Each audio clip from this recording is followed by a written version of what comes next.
26 November हा संविधान दिन असतो.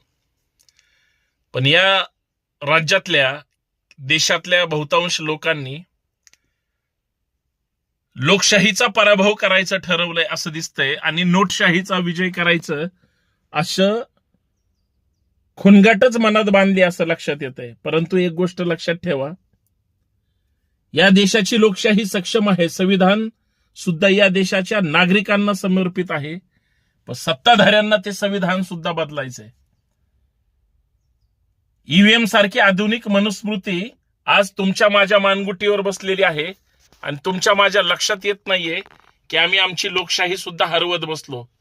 जागे व्हा, नाहीतर ही मनुवादी व्यवस्था तुमच्या मानगुटीवर बसेल. तोपर्यंत वेळ निघून गेलेली असेल.